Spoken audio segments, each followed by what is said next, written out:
ذرا میرے عزیزوں سوچا کرو، ذرا غور کیا کرو، اللہ نے ہمیں کس مقصد کے لیے بھیجا، پھر بھیجنے کے بعد اللہ نے کتنا شانوں والا نبی ہمیں عطا فرمایا۔ تجھے کیا پتا خلافت صدیق کی بات ہو رہی تھی، اور میں بھی نبی کے آخری وقت کی بات کرتا ہوں۔ جتنے سارے ساتھی بیٹھے ہو، میرے اس جملے پہ جا کے ذرا گھر بیٹھ کے سوچنے لگ جانا۔ میرے نبی کو جب طبیعت میں بہتری آئی، دو صحابہ کا سہارا لے کر مسجد نبوی میں آئے۔ حضرت عباس کے کندھے پر ہاتھ رکھ رکھا ہے اور دوسرا ہاتھ حضرت علی کے کندھے پر رکھ رکھا ہے۔ مسجد کی اہمیت بتائی، پڑوسیوں کو مسجد کی اہمیت بتلائی، دکانداروں کو مسجد کی اہمیت بتلائی، کھیتی باڑی کرنے والوں کو مسجد کی اہمیت بتلائی، اور زراعت کا کام کرنے والوں کو مسجد کی اہمیت بتلائی۔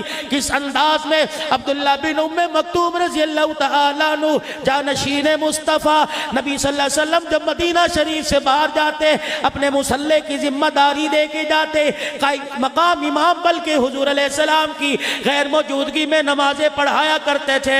کون ہے؟ عبداللہ بن ام مکتوم حضور صلی اللہ علیہ وسلم کے پاس آ کے بیٹھ گئے۔ کملی والے میرے پہ بڑھاپا آ گیا، ہڈیاں میری کمزور ہو گئی، آنکھیں تو پہلے جواب دے چکی تھی، اب کوئی سہارا دے کے مسجد میں لانے والا نہیں، ساری زندگی آپ کے پیچھے نمازیں پڑھنے کا شرف حاصل ہوا، لیکن اب میری ہمت جواب دے گئی۔ کملی والے آپ اجازت ہو تو گھر میں نماز پڑھ لیا کرو۔ رحمت والے نبی نے بوڑھے کے بڑھاپے کو دیکھ کر، آپ کی کمزوری کو، بینائی کو دیکھ کر، معذوری کو دیکھ کر، رحمت والے نبی نے گھر نماز پڑھنے کی اجازت دے دی۔ عبداللہ بن ام مکتوم خوشی خوشی اجازت لے کے جا رہے تھے، اتنے میں جبرائیل علیہ السلام آ گئے اور کہا پروردگار عالم کے پیارے نبی، اللہ کے مشورے کے بغیر ہی آپ نے اجازت دے دی ہے۔ حضور نے فرمایا معذوری دیکھ کر، کمزوری دیکھ کر، 80 سال کا اس کا بڑھاپا دیکھ کر اجازت دے دی۔ رحمت والے نبی نے فرمایا، نبی سے عرض جبرائیل علیہ السلام کرنے لگے عبداللہ بن ام مکتوم کو بلا لیجئے۔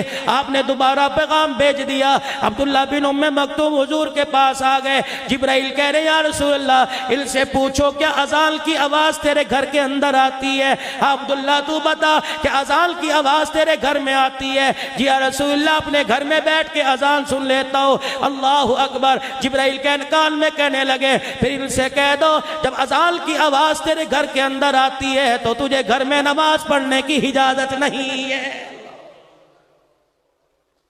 اندازہ لگا، آدمی کہتے ہیں شوگر ہے، پیشاب کے قطرے نکل جاتے ہیں، جی شادی میں 2 گھنٹے بیٹھے رہتے ہو، کتے بلے کے تماشے دیکھتے رہتے ہو، ٹی وی کے آگے 10 گھنٹے بیٹھے رہتے ہو، وہاں پیشاب کا خیال نہیں۔ خدا کے گھر میں کپڑے ناپاک ہے جی، نماز نہیں پڑھ سکتا۔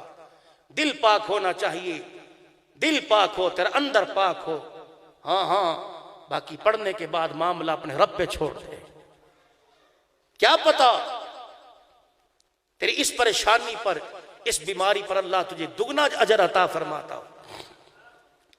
اسی لیے درخواست کروں گا بزرگوں سے جو فجر کی نماز میں بڑھاپے کا عذر کر کے گھر بیٹھ جاتے ہیں، یقین جانو جب رات کی تاریکی میں لاٹھی لے کے چلتے ہو اور لوڈ شیڈنگ میں چلتے ہو، ویسے گلیوں میں کچھ نظر نہیں آتا، اندازے کے مطابق چلتے ہو، ٹھوکر لگی، گرنے لگے، پھر سنبھل گئے اور دیوار کا سہارا لے لے کے مسجد میں آئے، آسمان کی طرف دیکھ کے کہنے لگے اے اللہ الہ العالمین، جب تک ایک سانس بھی باقی رہے گا، ایک سانس بھی باقی رہے تیرے گھر میں آنا نہیں چھوڑوں گا۔ پروردگار عالم یہ انداز سن کے کتنا مسکراتا ہے، فرشتوں میں اعلان کرتا ہے فرشتوں کاش یہ میری آواز سن سکتا، میں خدا اس کو بتا دیتا جب تجھے ٹھوکر لگتی ہے، تجھے تکلیف ہوتی ہے، تیری ٹھوکر کی تکلیف پر جب تو صبر کرتا ہے، پتہ نہیں میں تیرے صدقے سے کتنے لوگوں کو ہدایت عطا فرما دیتا ہوں۔